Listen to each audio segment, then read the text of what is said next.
All right, so conversation about Africa, and I think that it's important to understand. Look, we're going to briefly try and describe um, all of the civilizations of the world between the years around 500 and 1500. And one of the overlooked civilizations, one that is so rarely talked about, largely because there wasn't a written history, are the early African civilizations. And when we say Africa, we're not necessarily talking about Egypt or North Africa, because there's a lot of records from North Africa.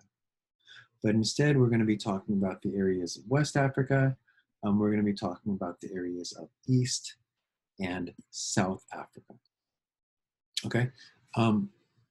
And let me see if I can find something for us really quick on my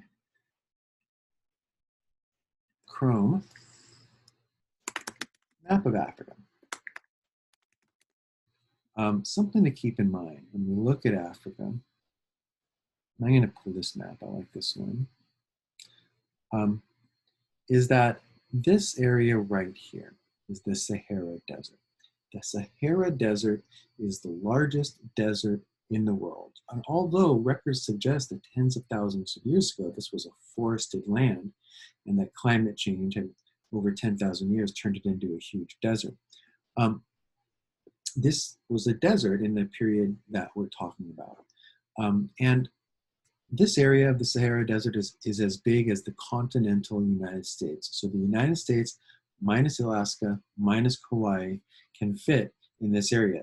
It kind of looks small on a map, but it's not. It's enormous. And that's why we see that North Africa, Morocco, Tunisia, this would be Carthage, Libya, Egypt, develop a distinctly different culture than South Africa, East Africa, or I'm sorry, West Africa, East Africa, Central Africa, and South Africa. Because this desert, again, is as big as the entire continental United States, it kept people separate. Not completely separate. There were a few trade routes, but mostly separate. There wasn't very much contact between the two. So coming back here to my PowerPoint,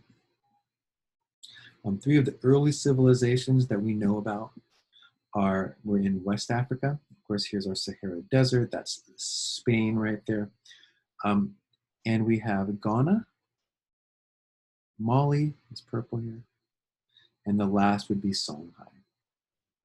These are all West African empires, and they all had very advanced civilizations. They were largely Islamic, as the Islamic traders could come down and trade here. They also brought their religion. One thing about Islam is that if you are Islamic and another person is Islamic, when you trade stuff, you can lend that person credit. And then when they pay you back, they don't have to pay you back with interest. So when the Islamic traders came down from North Africa, they would oftentimes trade with the people of West Africa. And over the hundreds of years, they developed relationships and they started saying, hey, listen, if you guys are my religion, I'll give you credit. You can take some of my stuff, sell it to your people. And when I come back, you can give me money and there won't be interest charged. It'll be the same amount that you borrowed. So a lot of people, and that wasn't the only reason, converted to Islam in West Africa. We also have the stories of Mali, okay, of Mansa Musa. Mansa Musa, who you see here, took a trip, a pilgrimage. He was so devoutly Islamic that once in all Islamic people's lives, if they can afford it, they're supposed to go to the city of Mecca in Saudi Arabia and visit the Hajj. Well, he took this trip because he could afford it. He was the leader of Mali, and he brought a lot of gold with him. Now, he knew that the rest of the world took gold as money, although in West Africa, traditionally, gold had not been used as money. Gold is actually a soft metal. I don't know if you guys have ever seen those cartoons back in the day I used to watch where they'd be like, is that gold? And they would bite it. And if you wonder why did he bite it? Well, if if you leave teeth marks, then it's gold, because gold is soft metal naturally. And in order to be on jewelry, they blend it. That's why it's like 14 karat, 18 karat gold. Anyways, but he knew about that they took gold, so he went through North Africa into Egypt and eventually down into Saudi Arabia. And everywhere he went, he was just throwing all kinds of gold and money at the peoples, and he became very famous. There is a lot of gold naturally in West Africa. And this started creating stories around the world, and people started saying, I want to go down there and trade with this guy because West Africa's got a bunch of gold. They would trade gold for salt historically with the North Africans because you need salt to live, and gold, again, is a soft metal that doesn't have much value. Traditionally, the West Africans believed in many gods of nature, spirits, the role of diviners, people who could speak to the spirits, and the importance of ancestors. One interesting thing about traditional West African culture is that women were the leaders of villages, not men. And it makes sense because within women lie the miracle of life. But as Islam moved in and as other cultures' influence moved in, that starts to change. Still to this day, women are very highly respected in West African society.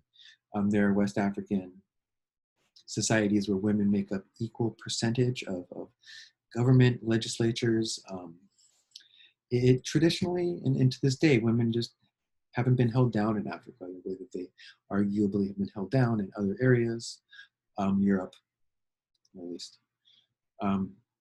And we also know West Africa traditionally for its masks. They believe that if they made masks, that the spirit of the animal would be in that mask. So then when they put that mask on, right, that they could feel the spirit of the animal.